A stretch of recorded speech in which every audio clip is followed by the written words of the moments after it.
Hello students, welcome to this special video lesson designed by Rishi Sir.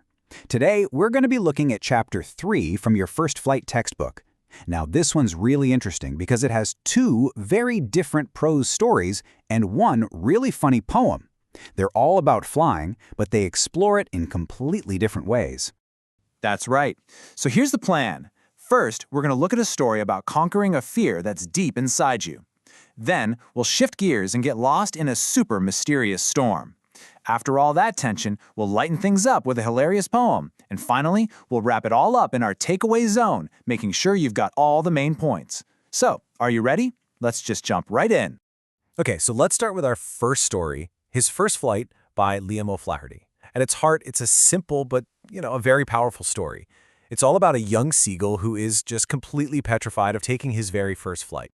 And you can just feel the pressure, no? His little brother and sister, they've already flown away. His whole family is on the other side of the cliff, and they're calling him a coward, yeah? He's all alone and totally convinced that he's going to fail. That feeling, that self-doubt, it's just so relatable, isn't it? Exactly. So, the family, they try everything. They scold him, they taunt him, they even threaten to let him starve, but nothing seems to work. The poor thing is just paralyzed by fear. But this is where the mother's clever strategy comes into play. She understands that he's absolutely mad with hunger. So what does she do? She flies towards him with a piece of fish. But she stops just out of his reach. And that single act is the trigger. You see, he's so desperate for the food, he just dives. For a split second, there's pure terror. But then, his natural instincts just take over. His wings open up, they catch the wind, and just like that, he's flying. That intense fear is gone and is replaced by this amazing joy of soaring through the sky. He actually conquers his biggest fear without even realizing it in the moment. Okay, so switching gears completely now, let's look at our second story in a very different kind of challenge. This one is The Black Aeroplane by Frederick Forsyth. And right away, the whole tone shifts dramatically. We're moving away from an internal battle with fear to a mysterious life and death kind of situation. See, that's the point, yaar. The story begins so peacefully. The pilot is flying his old Dakota airplane, just cruising along, dreaming about his holiday and a nice big English breakfast. Everything is absolutely perfect. And then, suddenly, he sees them. These massive black storm clouds that literally look like mountains in the sky. The whole mood just changes in an instant. And instead of doing the sensible thing and turning back to Paris, he makes a very, very risky decision to fly straight into the storm. And, well, immediately, everything goes wrong. His radio goes dead, the compass just spins and spins, all his instruments fail, and on top of all that, he's running low on fuel. He is completely lost and utterly helpless. And this is where the story gets so spooky and interesting. I mean, just when he thinks it's all over, out of absolutely nowhere, in the middle of that pitch-black storm, another plane just appears. A really strange one, with no lights on its wings, but the pilot inside, he waves and signals for our pilot to follow him. It's like a ghost plane, a mysterious guide showing up when all hope was lost.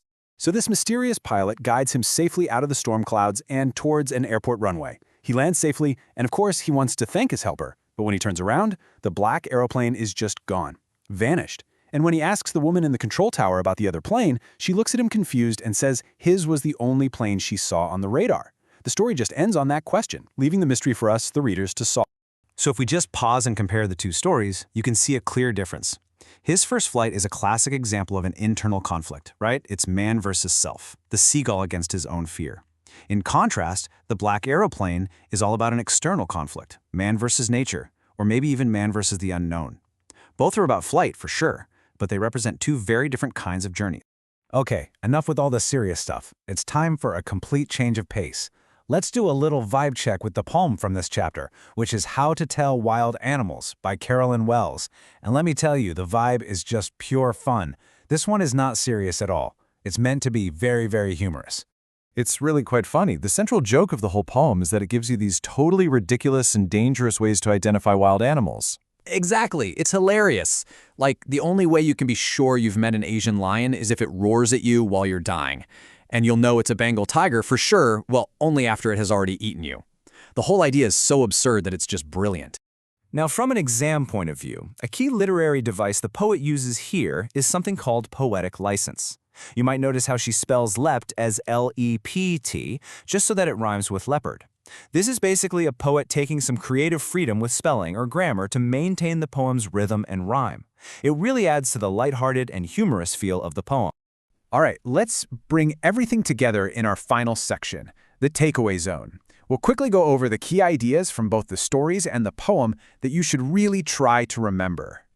So the first major theme, and this is the most obvious one, is overcoming fear. We see this so clearly with the young seagull. He has to conquer his own inner demons before he can fly. For sure. And then there's the theme of courage and self-belief. The seagull had to find the belief in his own wings, right?